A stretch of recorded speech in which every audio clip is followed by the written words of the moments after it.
colocar aqui para gravar. Isso. Bom dia a todos. Meu nome é Carol. Hoje a gente vai conversar um pouquinho sobre a matéria de Psicologia e Saúde. E como convidada a gente tem a professora Marcela Abreu. A professora Marcela é professora universitária, psicóloga clínica e é doutora em processos de desenvolvimento humano e saúde pela UNB. Bom dia, professora. Muito obrigada pela sua presença. A gente sabe que o tempo é corrido. A minha primeira isso, é um prazer. Bom dia. Obrigada pelo convite. Professora, conta um pouquinho para a gente, um pouco da sua experiência na área da psicologia hospitalar. Tá. É interessante você ter perguntado isso, porque é importante a gente diferenciar psicologia hospitalar e psicologia da saúde, né? Então, assim, eu sou psicóloga da saúde, mas eu tive uma atuação de mais ou menos 7 anos na área hospitalar, no hospital universitário. No início, eu fiz meus estágios lá, eu formei na UNB, né? E depois eu fiz eles chamavam, hoje em dia não tem mais, mas eles chamavam de estágio técnico, né? E fiquei 7 anos lá no hospital universitário, como psicóloga hospitalar, né? Atualmente eu não estou na área hospitalar, não atuo dentro de hospital, mas eu sou psicóloga da saúde. Eu exerço a psicologia da saúde, que é diferente da clínica, né? Dentro do consultório, tá? Mas a minha experiência foi uma experiência de 10 anos atrás, vamos supor, 15 anos atrás, mais ou menos, 2004, né? E que eu comecei lá, e foi uma experiência interessante, porque eu ajudei a montar o serviço de psicologia dentro da cardiologia, o serviço de psicologia já existia dentro do hospital, e eu ajudei a montar o serviço, então as pessoas ainda não sabiam o que o psicólogo fazia dentro do contexto hospitalar, né? Porque o hospital é somente uma das áreas de atuação do psicólogo da saúde. E eu acho assim, a culpa é nossa também, né? Porque a gente não publica tanto agora que as publicações estão aumentando, a gente não divulga tanto, então as pessoas ainda têm aquela concepção do modelo clínico dentro do contexto hospitalar que muitas vezes não dá muito certo, né? Então a minha experiência foi uma experiência muito rica, principalmente porque era na área de saúde pública, então eu peguei de tudo, menos criança, a única área que eu não atuei foi a de pediatria, mas todas as áreas que você puder imaginar, eu atuei. Foi um desafio muito grande, porque eu tive que aprender muito da área da saúde, da área médica, eu tinha que aprender muitos termos, aprender muitas doenças, muitas intervenções, medicação, mas foi a melhor experiência que eu tive na minha vida, vamos dizer assim, profissional, em termos de aprendizagem, foi dentro do hospital. Foi uma experiência em que, não só por ter sido na área de saúde pública, né, mas também por ter tido esse volume, né, de pacientes e de conhecimento, e foi ali que eu vi que eu queria atuar nessa área da saúde, foi assim, nessa experiência. Obrigada. Você também tem experiência como professora universitária para os alunos do curso de medicina. Você consegue trazer para a gente como que os alunos conseguem enxergar a psicologia dentro da medicina? Tá, vou tentar ser breve nisso, que isso é uma resposta bem longa, né? Mas vou tentar ser breve. O currículo de medicina é um currículo que tem mudado de uns 10 anos para cá, uns 8 anos para cá, tá? A visão, vocês devem ter estudado isso também, né? A visão que se tinha muito era uma visão biomédica, né? Então, o médico responsável por sintomas, né? Por doença, tratar a doença. E essa visão biopsicossocial, com o advento do SUS e com o adoecimento crônico, né? As pessoas hoje em dia elas morrem de doenças crônicas, de doenças de estilo de vida, não são mais doenças agudas. É lógico que o Covid veio agora, mas é câncer, é infarto, obesidade, que são doenças de comportamento, né? Que exigem mudança de comportamento. O currículo de medicina mudou também, porque o médico ele precisa ser um médico com uma visão mais biopsicossocial. Então, 30% do corpo docente da medicina tem que ser de áreas afins, ou seja, de áreas que não sejam da medicina. Então, psicologia, nutrição, enfermagem, odonto, fisioterapia, educação física, temos biólogos também, veterinários lá, né? E assistência Então, social também não. não estamos com assistente social, mas é muito necessário, assim, muito. Mas não temos nenhum assistente social, não. Lá no corpo docente, pelo menos que eu saiba, não. Temos uma antropóloga, eu acho, mas assistente social não temos no corpo docente. Então, assim, tem 6 anos que eu estou no curso de medicina. Os alunos ainda chegam com aquela visão clínica, né, do psicólogo ali, como cuidar de doido, ainda existe muito esse estigma da psicologia, como aquele profissional que cuida de doido, que tem problema, né, que necessariamente é saúde mental, né, e a psicologia a gente não atua só na saúde mental, a gente atua com mudança de comportamento, com humanização dentro do contexto de saúde, com comunicação no contexto de saúde. Então, inicialmente, eu dou aula muito para primeiro e segundo semestre, que é mais para a área do SUS, né? E também saúde mental no final, mas sempre eu estou muito dentro do SUS ali, com o pessoal da medicina. E tem outra psicóloga lá também, que a gente trabalha muito com a questão somos 3 psicólogas, da comunicação em saúde, de como, né, ter uma comunicação mais saudável com o paciente, uma comunicação mais eficaz para aumentar a adesão dele ao tratamento. Mas eles ficam meio assim, achando, nossa, como assim, uma psicóloga, o que ela está fazendo aqui? Ninguém é doido, aí acha que eu estou lá para aplicar teste neles, né, para ver se eles são... E aí, quando eu falo qual é o papel, é bem interessante. Então, assim, tem mudado, isso é uma coisa muito boa. Então, o currículo de medicina mudou muito, porque viu que só essa parte biomédica de ficar tratando sintoma não dá conta. Né? Não dá conta. Não que não seja importante, mas a gente precisa melhorar, ver como as questões psicológicas e sociais são responsáveis, são determinantes fundamentais no processo de saúde e doença. É o primeiro passo, né? Já é alguma coisa. Já tá, a gente já deu passos largos, assim, os alunos que estão formando agora, nos últimos 4, 5 anos, é uma formação já tem uma formação um pouco mais biopsicossocial, já mais, com um pouco menos de preconceito com relação ao psicólogo, né? Então, assim, eles já sabem da importância do psicólogo no contexto de saúde, eles já encaminham, já sabem que precisa desse profissional, então o discurso mudou muito, né? Que ótimo. Atualmente, você é uma das principais referências na área de cirurgia bariátrica aqui em Brasília. Como que você entrou nessa área de atuação?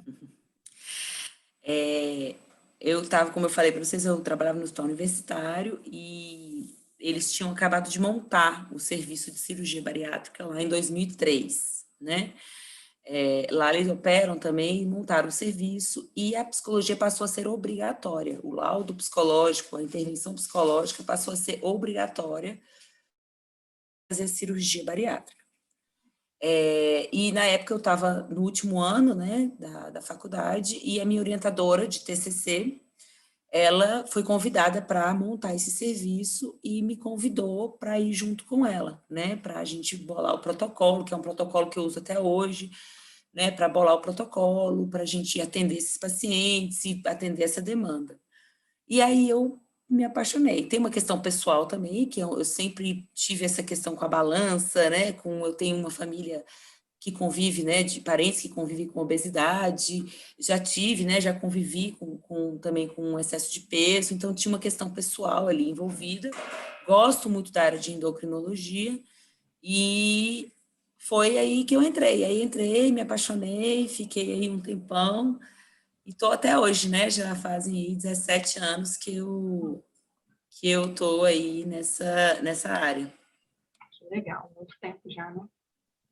Não, bastante. Pretendo não sair, não. Que bom. Gosto muito, gosto muito. E qual a importância do acompanhamento psicológico pré e pós-cirurgia bariátrica? Tá. Essa pergunta aí é uma aula, né? Vocês querem uma aula? Um semestre, mais ou menos. Praticamente mais ou menos. Eu sou coordenadora, eu sou professora de estágio, né? E os alunos fazem estágio nisso, né? E a gente atende o pessoal do Agarram. Os pacientes que vão fazer a cirurgia do Agarram, lá na Unip. Então, é obrigatório, tá? Primeiro que é uma coisa que é obrigatória. Não pela Agência Nacional de Saúde, mas tornou-se obrigatória no sentido de que muitos planos de saúde, eles só estão autorizando então isso é uma conquista muito grande, tá? O pré-operatório, o objetivo do pré-operatório não é avaliar o paciente, tá? Muitos pacientes chegam com essa ideia de que vou aplicar um teste de ansiedade, depressão, personalidade, não menosprezando os testes, eu não uso, né? Não é a minha formação, eu sou analista do comportamento, Mas tem colegas que usam e sabem usar muito bem, mas é porque não é minha formação, não sei usá-los direito, né? E não é minha especialidade. Mas, independente de qualquer coisa, o pré-operatório, ele é para preparar o paciente para a cirurgia. Não só para o procedimento cirúrgico em si, mas principalmente para as exigências que a cirurgia vai ter, exigências comportamentais. Então, por exemplo, o paciente bariátrico, ele tem que mastigar, tem que comer devagar, que senão ele vai entalar, ele tem que fazer suplementação para o resto da vida, ele tem que evitar alguns alimentos, porque senão ele vai passar mal, ele tem que ter alguma mudança na rotina para ele não ficar desnutrido, né? Ele tem que tomar cuidado com alguns alimentos para não ter reganho de peso, mas nada que qualquer pessoa que queira perder peso não tenha que fazer. Então, a ideia é ele começar a se preparar para essas exigências. Eu costumo dizer assim, ó, a cirurgia, ela é uma ferramenta e ela tem exigências. E essas exigências são 100% comportamentais, tá? Problemas pós-operatórios, 98% deles são comportamentais, não tem nada a ver, comportamentais e sociais, não tem nada a ver com a técnica fisiológica ali. Hoje em dia, a técnica cirúrgica, principalmente no Brasil, nós somos o segundo país que mais opera no mundo, tá? E, tecnicamente, nós somos fera, temos que ter orgulho, nossos cirurgiões são referências no mundo inteiro, tá? Então, a gente não tem óbito, a gente não tem fístulas, né, que são vazamentos, é muito raro isso acontecer, né? Aqui no Brasil, assim, isso é uma coisa que a gente faz muito bem, essa cirurgia bariátrica. Então, geralmente, os pacientes que não têm sucesso, ou seja, tiveram um reganho significativo, porque ter reganho é normal, um pouquinho, mas um reganho significativo, ou até voltaram para a obesidade, ou às vezes desenvolveram algum padrão de comportamento alimentar, né, não compatível com a necessidade da cirurgia, é 100% comportamental. Então, o pré-operatório é para sensibilizar o paciente para isso, e principalmente para ele já começar algumas mudanças de comportamento, já começar a estruturar a sua vida, sua família, sua rotina, para receber esse bebezinho aí que é a cirurgia bariátrica. O pós-operatório não é psicoterapia, nem pré, nem pós-operatório, é psicologia da saúde. O foco é focal, é a cirurgia bariátrica. É claro que existem demandas clínicas, que a gente não vai ficar, não, tá, não, eu não vou fazer isso, que a gente acolhe essas demandas, mas não trabalha-se com isso. Depois eu sou psicoterapeuta também, alguns pacientes ficam comigo, mas não é demanda, e até a maioria das demandas clínicas não impedem o paciente de operar, tá? Por isso que eu disse, é fruto de uma aula inteira. O pós-operatório, a ideia é acompanhamento. Igual ele tem que ir no nutricionista, no cirurgião, para ver como é que estão as taxas, exames de sangue e etc., né? As taxas principalmente de nutricionais, ele faz o acompanhamento com o psicólogo, justamente para ver, porque assim, às vezes você vai no psicólogo normal assim, que não tem especialização ou especialidade em bariátrica, e aí o paciente chega assim com uma certa fraqueza, um desânimo, ele acha que é depressão, e muitas vezes é deficiência nutricional. Então, se ele não for num paciente que entende cirurgia bariátrica, ele vai tratar por depressão e não vai adiantar nada. Entendi. Entendeu? Então, por isso que tem que fazer esse acompanhamento, que geralmente é mensal, de 3 em 3 meses, tá? Posso dizer que é como se fosse um acompanhamento daquele início da mudança comportamental, do pré? Exatamente, é um acompanhamento para justamente ver se, porque a gente não tem bola de cristal, né? Eu sempre falo isso, eu não tenho bola de cristal, eu dou as regras, os padrões de comportamento, e aí vamos ver se ele está conseguindo aderir a esses padrões. Porque às vezes podem acontecer coisas na vida do paciente, por exemplo, esse Covid, por exemplo, morte de alguém, um emprego novo, um filho, o que seja, pode acontecer, a gente não tem bola de cristal, que pode, porventura, atrapalhar essa adesão, né? Uma viagem, uma coisa emergencial no trabalho, que pode, querendo ou não, atrapalhar essa adesão ou ajudar essa adesão, e aí a gente tem ferramentas para poder ensinar o paciente estratégias de como lidar com isso aí, né? De como lidar com essas mudanças, que eu falo assim, a gente passa o ideal, como faz, de acordo com a rotina do paciente que ele está ali, mas aquilo ali pode mudar, né? Não existe bola de cristal. Por isso que ele tem que acompanhar para o resto da vida, tá? É para o resto da vida. É necessário indicar avaliação psicológica para o paciente que ainda vai fazer? Sim, é obrigatório, tá? Ele tem que fazer, indicar. A gente está, que eu até falei para você, esse negócio da ANS, né, que saiu agora, da Agência Nacional de Saúde, não obrigando, se assim, Entre linhas, está falando assim, se o cirurgião permitir, ele pode operar. Aí está dando um maior reboliço isso aí. Eu estou, inclusive, dentro desse negócio aí, porque é muitos anos de luta, né? Mas a maioria dos cirurgiões, eles já estão sensibilizados para a importância do psicólogo, entendeu? O cirurgião que é bom, vamos dizer assim, ele exige. Então, a gente já sabe que o paciente que faz o pré-operatório bem feito, com um psicólogo da área, que entende de cirurgia bariátrica, a taxa de sucesso dele é muito maior do que quem não faz. Como eu falei, geralmente quem tem insucesso, a maioria dos casos, é que fez um pré-operatório mal feito e que não faz acompanhamento. Tá? Não é a cirurgia em si, vamos dizer assim. Qual é o impacto que a cirurgia bariátrica naturalmente pode causar no paciente? E qual é o papel do psicólogo no naturalmente, ela vai exigir mudanças de comportamento e perda de peso, né? Essencialmente, a pessoa vai perder peso, vai mudar sua fisionomia, né? A fisionomia dela vai mudar, vai ter excesso de pele. Essa mudança de comportamento é uma mudança de comportamento muito drástica. Ele fica um mês só numa dieta líquida, depois ele passa a ter uma dieta com muita proteína, ele tem que mastigar, comer na mesa, comer devagar, porque senão ele vai entalar. Então, assim, tem muitas exigências da cirurgia que o psicólogo, ele tem ferramentas, independente da abordagem teórica, tá? Assim, apesar de eu ser nesse comportamento, eu conheço psicanalistas e cognitivistas excelentes que trabalham com cirurgia bariátrica. Aliás, um dos maiores nomes aí de psicologia e cirurgia bariátrica, ela é psicanalista, né? Mas, assim, todos nós trabalhamos com esse foco de mudança de comportamento, de mudança de estrutura, de adaptação a uma ferramenta nova. Mudança, a palavra mudança, né? De adaptação. Tem pacientes que tiram de letra, tem outros que vão ter mais dificuldade. Mas a gente precisa fazer esse pré-operatório porque é uma mudança, entendeu? Para preparar. A ideia é preparar, não é avaliar. É muito difícil a gente contraindicar um paciente. Muito difícil. Ele só é contraindicado se ele tiver alcoolismo pesado, assim, uso de drogas, uso e abuso de drogas, e se ele tiver algum transtorno psiquiátrico, cognitivo, que impeça ele de compreender ou que dificulte a adesão ao tratamento dele. Mas mesmo assim, se ele tiver uma obesidade muito grave, uma rede de apoio boa, às vezes é melhor ele operar. Então, a gente sempre coloca na balança. E vou te dizer, o benefício da cirurgia sempre ganha. É impressionante. Porque se o cara não operar, ele morre. Em alguns casos. Tanto que a cirurgia bariátrica agora, na época de Covid, é uma das únicas cirurgias que está rodando. Por quê? Porque se o paciente que convive com obesidade pegar a Covid, a chance dele aumenta em 78% de agravar o quadro dele. Muito então, é melhor que ele opere. Entendeu? Eu já ouvi relatos que a pessoa não tinha medo da cirurgia de nada, mas ela tinha medo de não se reconhecer, porque como ela sempre foi gordinha a vida inteira, ela tinha medo que ao emagrecer ela não... Então, ela trabalhou muito a questão da identidade dela. Isso acontece. Isso acontece. Não é uma coisa incomum de acontecer. Isso acontece, a gente tem várias estratégias, como eu falei, uma aula, né? A gente tem várias estratégias, várias técnicas para trabalhar com isso, que são bem legais, bem interessantes, mas isso acontece, tá? Principalmente quem tem um histórico, né, de obesidade. Nunca foi magro, nunca teve um corpo considerado magro. Entendeu?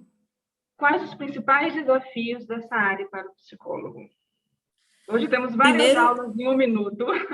O primeiro é as pessoas entenderem o que é o psicólogo. Primeiro, entender o que é psicologia, né? Tem muita gente ainda, né? Você vai ver isso que não sabe o que é psicologia. Acha, de novo, existe ainda esse estigma de psicologia somente trabalhar com pessoas loucas, esses termos, né? Loucas, doidas, com transtornos mentais. Houve uma melhora muito grande, acho que assim, não tem benefício nenhum essa pandemia, mas uma coisa é que as pessoas começaram a reconhecer a problema de saúde mental como um problema de saúde, né? Não só como algo à parte, né? A questão da saúde mental. Então, trouxe à tona isso, que foi importante para nós, psicólogos. Mas, no geral, a grande dificuldade que eu vejo ainda hoje, diminuiu bastante, melhorou bastante, mas eu ainda vejo essa dificuldade dos médicos, enfermeiros, de outros profissionais de saúde, entender o que a gente faz, saber o que o psicólogo faz na saúde.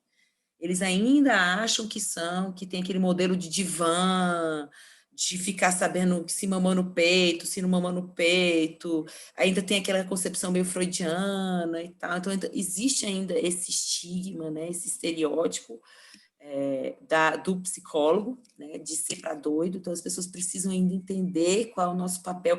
E, assim, tem uma culpa na formação desses profissionais? Tem.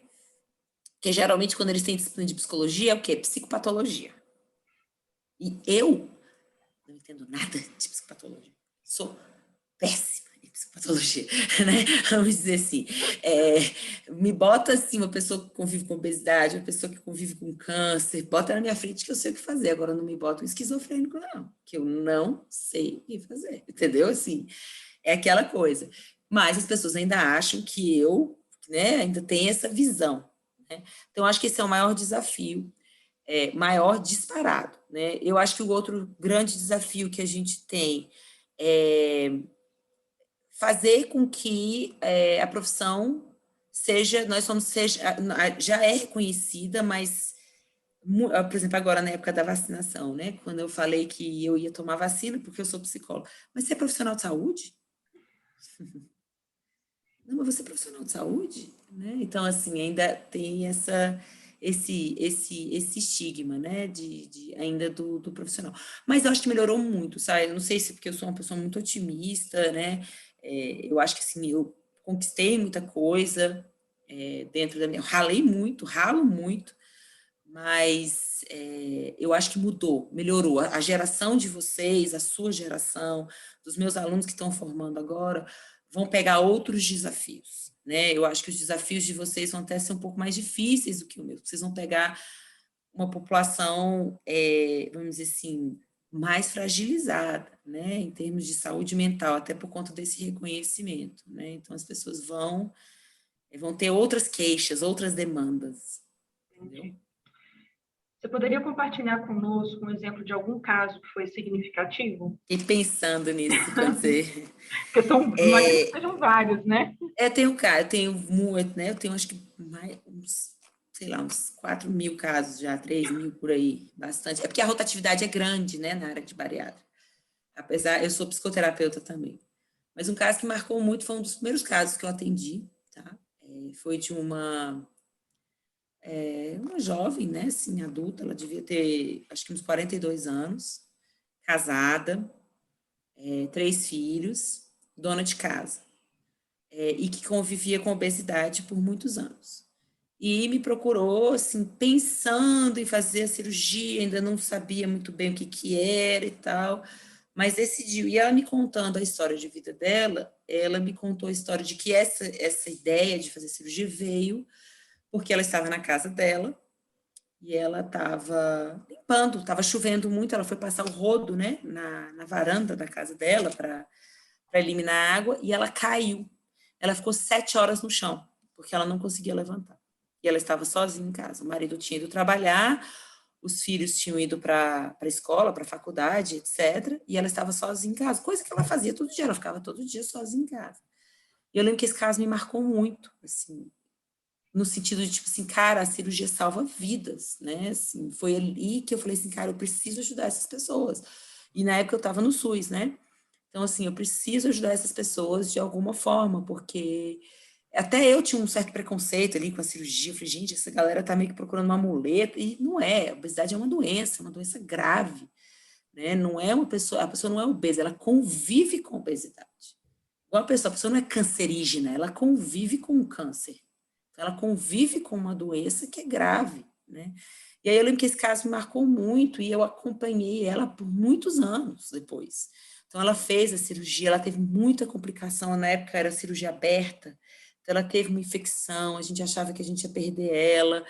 Então assim, me marcou bastante, porque eu acompanhei ela no transoperatório, que a gente chama, né, na internação, e ela fez o pós-operatório comigo, acho que uns 3 anos, né? E eu acompanhei toda a mudança dela, né? Hoje eu não sei como é que ela tá, mas eu lembro que, acho que uns 4, 5 anos atrás, eu tive contato com ela, acho que foi nas redes sociais, ela me achou nas redes sociais, E ela corre, né? Ela corre, hoje em dia ela corre 10 quilômetros, ela fez a cirurgia plástica, tirou o excesso de pele, né? Ela não é uma mulher magérrima, mas nem tem a pretensão de ser, porque não é o biotipo dela, mas ela é uma mulher extremamente saudável, né?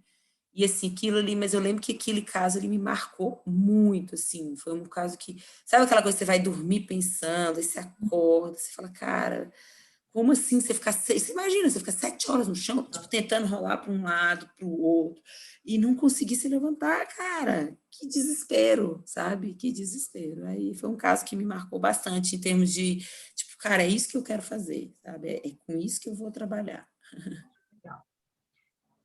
E que dicas, para finalizar, que dicas que você daria para gente que quer entrar para essa área? Tá. A área da saúde é uma área ainda, não vou dizer pobre, mas assim, é uma área que tem poucas especializações no Brasil. Tem uma em Goiânia que é muito boa, excelente, aliás, que é no Hospital Araújo Jorge. Tem uma em São Paulo também, em hospitalar. Essa de Goiânia é hospitalar, tá? E a de São Paulo, não sei se é a Unifesp, eu acho, ela é em transtornos alimentares e obesidade. E ela é muito boa também porque aborda bastante a questão da cirurgia bariátrica. Não temos especialização em cirurgia bariátrica ainda, mas acho que nos próximos, sei lá, 4 anos, por aí, a gente deve ter, tá? Estamos montando um protocolo agora, para ser publicado, e a partir desse protocolo a gente consegue montar uma especialização. O que eu sugiro? Gente, primeiro, não para de estudar. Segundo, quem quer trabalhar na área de saúde, você tem que entrar na área da saúde. Você tem que fazer estágio na área da saúde, você tem que ir para congresso da área de saúde. Lógico, os de psicologia são fundamentais, mas vão para congresso de medicina, né? Vão para congresso de cirurgia bariátrica, vão para congresso de cardiologia, se você quiser trabalhar com cardiologia, tem que ir para congresso, tem que gostar da área da saúde, né? Então, não fiquem presos só à psicologia, leiam coisas de outras áreas, vão estudar as outras áreas. E vão se especializar. No caso da cirurgia bariátrica, ou você faz uma especialização na área hospitalar, na área da saúde, como eu falei, que em Brasília não tem, tinha uma na Católica, eu não sei como é que tá, ou na psicologia clínica, eu fiz isso, eu fui para psicologia clínica, eu fiz especialização na área de comportamento clínica, e voltei toda a minha formação, meu TCC, tudo para a questão da obesidade, né? Então, voltei para obesidade, para cirurgia bariátrica e etc. Então, eu trabalhei na área clínica, você tem como especializar. Fiz mestrado, fiz doutorado, gente, uma dica que eu dou para todos os meus alunos, faço inglês. As melhores publicações na área da saúde são em inglês.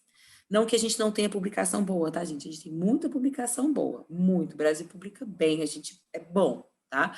Mas não tem como. Lá porque investe muito lá em pesquisa, né? Então lá fora é assim. Todo dia que eu entro numa revista, eu falo, cara, não dou conta, tá? Então as dicas que eu dou é isso: não pare de estudar, eu acho que é isso, não pare, eu não paro, não pode parar de estudar, né?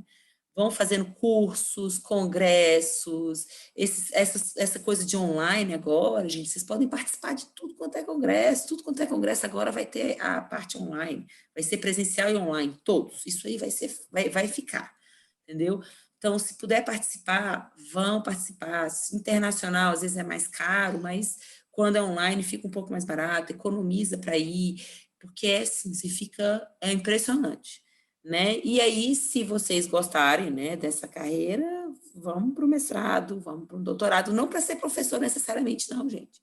Às vezes, para você entrar nesse mundo acadêmico e, querendo ou não, obriga você a estudar um pouco mais. Então, a dica que eu dou é vá para a área da saúde, né? E né, não fica só focado ali na psicologia, não. Tá? Finalizando, no início, quando a gente conversou sobre o início da sua carreira, você falou sobre a diferença entre psicologia da saúde e psicologia hospitalar. Aí eu vou pedir para você fazer um fechamento, já que o nosso tema hoje é psicologia da saúde. Tenta diferenciar um pouco para a gente, por favor. Tá. A psicologia da saúde é uma área da psicologia, em que a gente trabalha no processo de saúde e doença, né? Então, o objetivo da psicologia da saúde é sempre focado no processo de saúde e doença. O da clínica também.